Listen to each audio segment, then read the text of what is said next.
سیاسی امور میں فوج کی مداخلت پر عوام خفا ہیں: سابق سربراہ ISI۔ Inter services intelligence ISI کے سابق سربراہ lieutenant general retired Asad Durrani نے ملک کی سیاسی معاملات میں فوج کی مداخلت کا اقرار کیا ہے۔ BBC اردو کو دیے گئے انٹرویو میں انہوں نے نہ صرف اس امر کی تصدیق کی کہ فوج کی ملکی سیاست میں مداخلت ایک حقیقت ہے، بلکہ یہ بھی کہ فوج کا مذکورہ عمل ملکی ترقی کے لیے نقصان دہ ہے۔ ISI کے سابق سربراہ lieutenant general retired Asad Durrani نے کہا کہ سیاسی معاملات میں فوج کی مداخلت پر عوام خفا ہیں۔ جنرل ریٹائرڈ اسد درانی کی نئی تصنیف آنر امنگ سپائز کی اشاعت کے بعد ان کا تفصیلی انٹرویو دیا ہے، جس میں کہا جا رہا ہے کہ مذکورہ تصنیف گزشتہ چھپنے والی کتاب سپائز کرونیکلز کے سلسلے کی دوسری کتاب ہے۔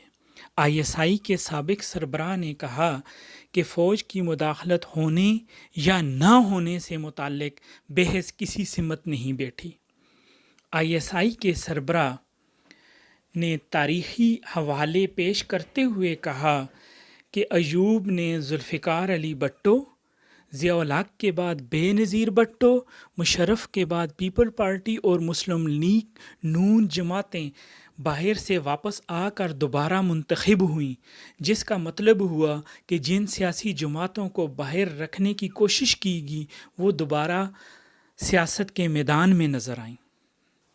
ایک موقع پر اسد درانی نے کہا کہ ISI غیر ملکی انٹیلیجنس کو کاؤنٹر کرنے کے لیے ہے، لیکن اگر سیاسی انجینئرنگ کا کام مل جائے تو وہ بھی کر سکتے ہیں۔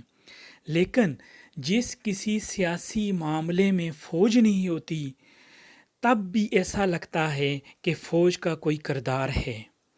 پاکستان ڈیموکریٹک موومنٹ PDM سے متعلق سوال کے جواب میں ISI کے سابق سربراہ نے اعتراف کیا کہ جمعیت علماء اسلام کے سربراہ مولانا فضل الرحمان کا تجربہ بہت زیادہ ہے اور دھرنے کے لیے ISI کی بات کیوں کر خطر میں لائیں گے۔ ازیں ان کا کہنا تھا کہ عام خیال ہے کہ ISI کے بغیر دھرنا نہیں ہو سکتا، لیکن ماضی میں کہا جاتا تھا کہ امریکی اماں کے بغیر کچھ نہیں ہو سکتا۔ ایک سوال کے جواب میں اسد درانی نے اس تاثر کو مسترد کر دیا کہ بھارت اب پاکستان کے لیے خطرہ ہے۔ اس ضمن میں اسد درانی نے مزید وضاحت کی کہ بھارت کی جانب سے مقبوضہ کشمیر کو الگ کرنے سے ان کی داخلی مسائل میں اس قدر اضافہ ہو گیا ہے کہ وہ اب ہمارے لیے خطرہ نہیں، لیکن پھر بھی نئی دلی بالاکوٹ جیسا حملہ کرنے کی دوبارہ کوشش کرے تو اس کے لیے تیاری مکمل رکھی جائے۔ سابق DG ISI اسد درانی نے بلوچستان سمیت دیگر علاقوں کے تناظر میں کہا کہ ملک کو اندرونی سلامتی کو لاحق خطرات اس وقت ملک کے لیے سب سے بڑا خطرہ ہے۔ مزید برآں انہوں نے ملک میں معیشت، سیاسی عدم استحکام اور سماجی ہم آہنگی کو بڑے مسائل قرار دیا۔ اسد درانی نے بیرونی چیلنجز کے تناظر میں کہا کہ ایران، ترکی اور سعودی عرب کو بڑے اور نئے چیلنجز قرار دیے۔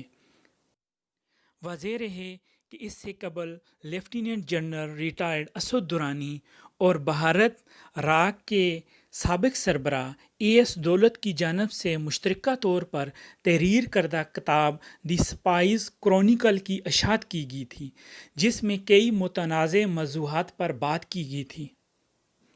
کتاب میں جو موضوعات زیر بحث آئے، ان میں کارگل آپریشن، ایبٹ آباد میں امریکی نیوی سیلز کا اسامہ بن لادن کو ہلاک کرنے کا آپریشن، بھارتی جاسوس گلبھوشن یادو کی گرفتاری، حافظ سعید، کشمیر، برہان وانی اور دیگر معاملات شامل ہیں۔